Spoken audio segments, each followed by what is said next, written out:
मेरे पास ज़बरदस्त मेहमान मौजूद हैं, ठीक है जी।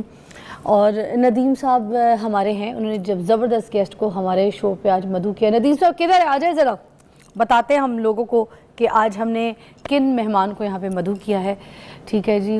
इनके बारे में मैं बताऊं कि सज्जाद हुसैन अवान साहब हैं हमारे साथ यहाँ पे।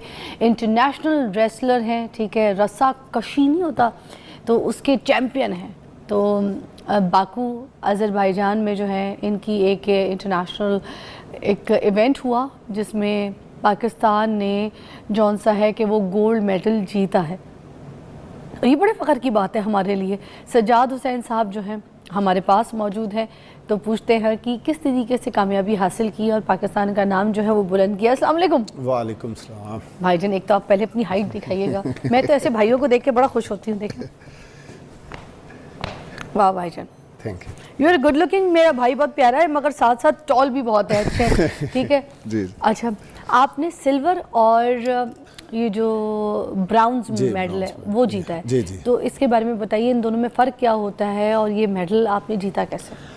बिस्मिल्लाहिर्रहमानिर्रहीम। गोल्ड मेडल जो है वो फर्स्ट पोजीशन को मिलता है, सिल्वर मेडल जो है वो सेकंड पोजीशन को मिलता है और ब्रॉन्ज मेडल जो है वो थर्ड पोजीशन को मिलता है। अच्छा। तो ये बाकू अज़रबैजान में मुकाबला हुआ तुरान कप के नाम से, जिसमें 12 ममालिक ने हिस्सा लिया। तो अल्हम्दुलिल्लाह पाकिस्तान ने 2 कैटेगरीज़ में हिस्सा लिया था, सीनियर कैटेगरी और जूनियर कैटेगरी। सीनियर कैटेगरी को मैं लीड कर रहा था और हमने सिल्वर मेडल हासिल किया, जबकि जूनियर टीम ने हमारी ने ब्रॉन्ज मेडल हासिल किया। तो ये बहुत ही अच्छा और टफ़ मुकाबला था। अल्लाह का शुक्र है कि हमने पाकिस्तान के लिए वहाँ पर मेडल हासिल किए। अच्छा, ये रस्सा कशी जो होती है ये निकली कहाँ से, ये ईजाद कहाँ से हुई, ये किस तरीके से किसी के दिमाग में आया कि इस पे भी कोई काम करना है, ये भी कोई गेम हो सकता है? वैसे तो रस्साकशी आजकल आपको पता है सियासतदानों में काफ़ी मकबूल है लेकिन ये ज़माना कदीम से जो है हर मुल्क और हर कौम के जो ट्रेडिशन रहा है। ये ग्लैडिएटर्स जो होते थे उनके ज़माने से? जी, वहाँ से। और अब जो है वो मॉडर्न दौर में ये एक स्पोर्ट्स का दर्जा हासिल कर गई है। ये 5 ओलंपिक्स का हिस्सा भी रही है ये टग ऑफ वार के नाम से। और बाकायदा इसकी पाकिस्तान में नेशनल चैम्पियनशिप होती है, डिपार्टमेंटल स्पोर्ट्स है। और इंटरनेशनल वर्ल्ड वाइड जो है इसकी वर्ल्ड चैम्पियनशिप्स और जो है दूसरी वर्ल्ड वाइड जो वर्ल्ड लेवल की जितनी भी चैम्पियनशिप इसकी हर सालाना होती हैं। कितने साल से खेल रहे हैं आप? मैं तकरीबन इसे कॉलेज लेवल से स्टार्ट किया था और कॉलेज के बाद university all Pakistan university champion रहा हूँ, कैप्टन रहा हूँ मैं 5 साल HSC की तरफ से। फिर उसके बाद अब तकरीबन 15-16 साल हो गए मुझे ये। कितने ममालिक को अभी तक आप शिकस्त जो है वो दे चुके हैं? मैंने इसमें तकरीबन 4 से 5 ममालिक के साथ मुकाबला किया है, जिसमें सरफहरिस्त इंडिया है। इंडिया के साथ मेरे जो हैं 4 मुकाबले हुए हैं और चारों में अल्हम्दुलिल्लाह मैंने विन किया है। चारों के चारों मैंने विन किए हैं।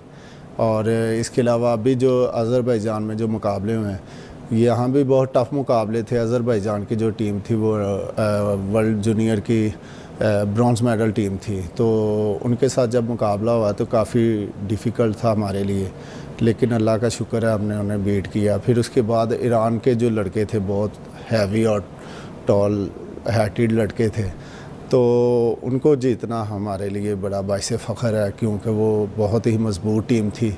और इसमें बेस्ट ऑफ 3 जो है वो राउंड होते हैं, पुल जिसे कहते हैं। अच्छा, इतनी ताकत, इतनी पावर लाने के लिए कौन सी ऐसी ग़िज़ाएँ जो है वो इस्तेमाल करते हैं आप? अभी हम ब्रेक से पहले हम नईमा जी कुछ खाना खिला रही थी मैं तो नली खा रही थी, इतना बड़ा हड्डा जिसे कहते हैं ना, तो मैं पूरी खा गई। तो मुझे तो इस तरह के खाने अच्छे लगते हैं। आप क्या ये सब कुछ खा लेते हैं जो मैं खा रही थी? जी जी बिल्कुल, इससे ज़्यादा ही खाना पड़ता है। जी जी हाँ, तो कम खाती होंगी, मुझे नहीं पता, हमारे जितना शायद खाती हूँ। मतलब एक स्पोर्ट्समैन, आम स्पोर्ट्समैन है, उसे ज़्यादा खाना पड़ता है। तो कितना को पूरा बकरा खा जाते हैं? नहीं, बकरा वो जो है ये तो बातें बनी हुई, बकरा खा जाना ये वो, ये इसमें हकीकत ये है कि इसकी यखनी बनाई जाती है बकरे का, यानी पूरा जो 15-16 किलो गोश्त होता है उसकी यखनी बनाई जाती है। 15-16 किलो के गोश्त की यखनी कितने को कम? तकरीबन वो 1 kg या 1.5 kg के करीब बनती है। बस फिर उसको हम इतना सुखाड़ के पका के इतनी रह जाएगी। जी, फिर उसको आस्ता आस्ता हम खाते हैं। इसका ये मतलब नहीं है कि वो सारा जितना गोश्त है वो 15-16 किलो नहीं, इतना तो कोई भी नहीं खा यखनी भी पीनी है और फिर यखनी भी पीनी है और गोश्त भी खाना है उसका फिर। जी गोश्त आप बिरयानी वगैरह में इस्तेमाल कर लें जो उसका अच्छा, उसका अगर वैसे जी, हाँ। जी। मगर यखनी आपने पीनी है। जी, यखनी। कितनी गिलास पी लेते हैं रोज? वो यखनी ज़्यादा सर्दियों में होती है हमारी। अच्छा, खुराक गर्मियों में? शामिल। गर्मियों में हम मक्खन ज़्यादा इस्तेमाल करते हैं। हाँ सर्दियों भाई, में बात हम आपकी सही है। यखनी पे पहले बात कंप्लीट कर दूं, क्योंकि जी, यखनी ना बिस्तर मर्ग पे पड़ा हुआ बंदा जो है ना, यखनी अगर पिलाओ तो कहते हैं उसके अंदर जान आ जाती है। जी जी तो ऐसे ही ये वाकई हम तो अपने बच्चों को भी नहीं पिलाते। तो ये बच्चे जो लथार्जिक स्कूल से आते हैं, है ना, आधा जिस्म ढीला छोड़ के, तो इसी जान ही कोई नहीं उनके। यखनी वगैरह पीने के लिए आपके जिस्म भी वैसा होना चाहिए, इम्यूनिटी सिस्टम भी आपका वैसा होना चाहिए। ये नहीं कि आप जो है वो बिस्तर पे लेटे हुए हैं, एक्टिविटी मतलब कोई burn आपकी भी है करें, नहीं, exercise भी वर्कआउट करें। आपका है नहीं और आप ये खुराक लें, ये नुकसान है, बहुत बड़ा फिर नुकसान तो है। ऐसा नुकसान है, फिर अस्पताल से उठना नहीं, अस्पताल से जी, पक्का जी। हो जाना है, उधर ऐसे ही है। रूम बुक करा ले। अच्छा, तो ये जो आप ट्रेनिंग होती है आपकी, ट्रेनिंग जो आपकी सारी होती है, स्ट्रेंथ ट्रेनिंग, वो क्या क्या होती है? क्योंकि ये ग़िज़ा तो हो गई आपकी, जी, जी। जिसमें यखनियाँ हो गई आपके, आप मक्खन हो गए, ये सारी देसी चीज़ें खाते हैं टू गेट स्ट्रेंथ। बट आपकी जो स्ट्रेंथ एक्सरसाइजेज हैं जो उनको बर्न भी करती हैं, साथ आपको ताकत भी दे रही हैं, तो ये किस तरीके से करते हैं? स्ट्रेंथ के लिए हम जो ट्रेनिंग वर्कआउट करते हैं सुबह शाम 2 टाइम हम करते हैं। और हमारा ज़्यादातर जो है वो ट्रेडिशनल स्टाइल यानी देसी स्टाइल में होता है। डंड बैठ के लगाना और उसके अलावा दूरे लगाना, जो है इस तरह की हमारी एक्सरसाइज शामिल है। वो मैं समझता हूँ कि वो 1 किलो घी भी पिया हो ना, जो बंदा 500,000 दूरे लगाता है ना, तो वो पता ही नहीं चलता कहाँ गया है, पानी की तरह हजम हो जाता है। तो घी पी के जाते हैं वैसे आप? थोड़ा सा पानी में पीते हैं? गर्मियों में नहीं? गर्मियों में मक्खन वगैरह। गर्मियों में आप सरदाई लेते हैं? जी, उसमें जी, भी तो ताकत होती है सर, ये भी तो बता दें। सरदाई के बगैर आप लोग कैसे काम करेंगे? कर ही नहीं सकते। सरदाई तो हम सर्दियों में पीते हैं। हाँ। लेकिन उसमें थोड़ी मसाला जात में चेंजिंग कर लेते हैं। अच्छा। उस हिसाब से, क्योंकि सरदाई ठंडी होती है, तो हाँ। सर्दियों में वो दूध वगैरह डालते हैं उसमें। हाँ। गर्मियों में दूध नहीं डालते। वो मौसम के हिसाब से जो है ना सारी वो हम खुराक। भाई मेरे बड़ी सारी दुआएं आपके लिए, जी, बड़ा बहुत प्यार है आपके लिए, आपने बड़ा हमारा सर फ़ख्र से जो है ना बुलंद कर दिया।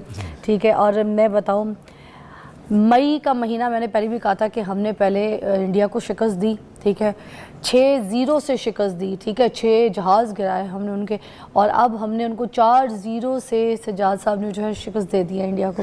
तो मैं कहती हूँ कि ये मई का महीना जो है ना हमारे पे बड़ा ब्लेसिंग था, और इस महीने हमने बड़ी कामयाबियाँ हासिल की हैं।